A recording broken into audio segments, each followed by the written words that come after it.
అండి, మామిడికాయ పచ్చడి కూర వండుతున్నానండి. ఎలా వండాలో చూద్దాం రండి. నేను ఈ సైజు ఆయిల్ తీసుకున్నాను, 250 గ్రామ్స్. వీటిని ముందుగా పసుపు ఉప్పు వేసి ఉడకబెట్టుకోవాలి. నేను ఎలా ఉడకబెడుతున్నానని మీకు చూపిస్తాను. ఇప్పుడు 1 స్పూన్ కల్లుప్పు వేసుకున్నానండి. 1/2 టీ స్పూను పసుపు వేసుకుంటే సరిపోతుందండి. ఇప్పుడు ఉడకబెట్టుకుందాము. గ్యాస్ మీద పెట్టి ఒక 10 మినిట్స్ బాయిల్ చేసుకుంటే సరిపోతుందండి.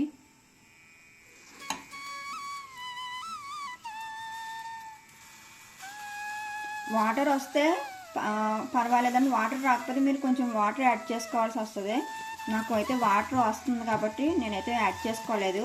మీరు వాటర్ వస్తుంది రావట్లేదు అని దాన్ని బట్టి వేసుకోండి. నేను తీసుకున్న రాయలకి ఈ సైజు ఉల్లిపాయలు 2 సరిపోతాయండి. ఒక మ్యాంగో అండి, ఈ సైజు మ్యాంగో, ఒక మ్యాంగో, 3 పచ్చిమిరపకాయలు సరిపోతాయండి. వీటిని చిన్న చిన్న ముక్కలుగా కట్ చేసుకోవాలి.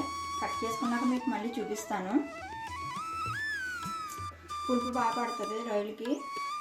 ఇప్పుడు కూర ఎలా చేయాలో నేను చూపిస్తాను. ఇప్పుడు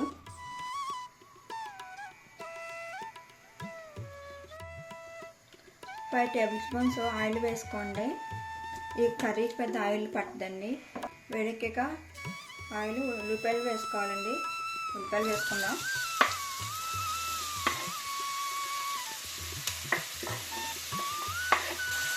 ఇందులో 1/2 టేబుల్ స్పూన్ క్రిస్టల్ సాల్ట్ వేసుకోండి. ఒక పించ్ సాంబ్రిక్ వేసుకోండి.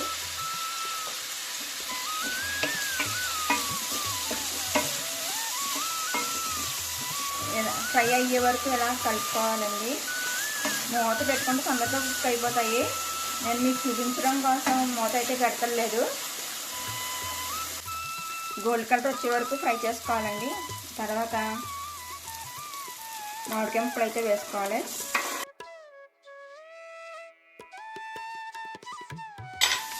కొంచెం 2 మినిట్స్ ఫ్రై చేసుకున్నాక ఇందులోనే రొయ్యలు కూడా వేసుకోవాలండి. నేను ఉడకబెట్టుకున్న రొయ్యలు ఇలా వచ్చినాయి.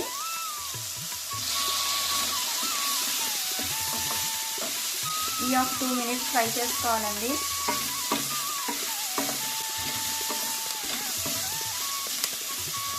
ఇందులోనే 1 స్పూను కారం వేసుకున్నామండి. నేను ఈ స్పూన్తో వేస్తున్నానండి కారం. మీరు తినే కారం బట్టి వేసుకోండి. పచ్చిమిరపకాయలు వేసాం కాబట్టి 1 స్పూన్ కారం సరిపోతుందండి. మీరు తినే కారాన్ని బట్టి వేసుకోండి. మీ కారం స్పైసీ ఎంత ఉన్నదనేది. మా కారం చాలా స్పైసీ ఎక్కువ ఉండడం అని తక్కువే వేసానండి. ఒక 2 మినిట్స్ ఫ్రై చేసుకోవాలండి.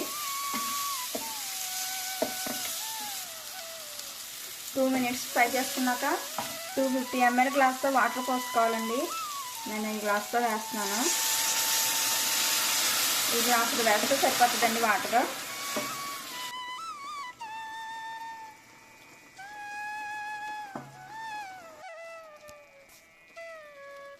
కర్రీ రెడీ అయిపోయిందండి. ఇలా దగ్గరికి రావాలండి. నీరైతే ఉండకూడదు. Gas off చేసేసుకుందామండి.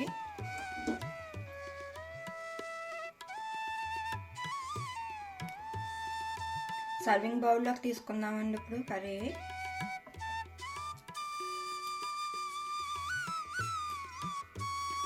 ఈ వీడియో కానీ మీకు నచ్చినట్టయితే ప్లీజ్ లైక్, షేర్, సబ్స్క్రైబ్ చేసుకోండి.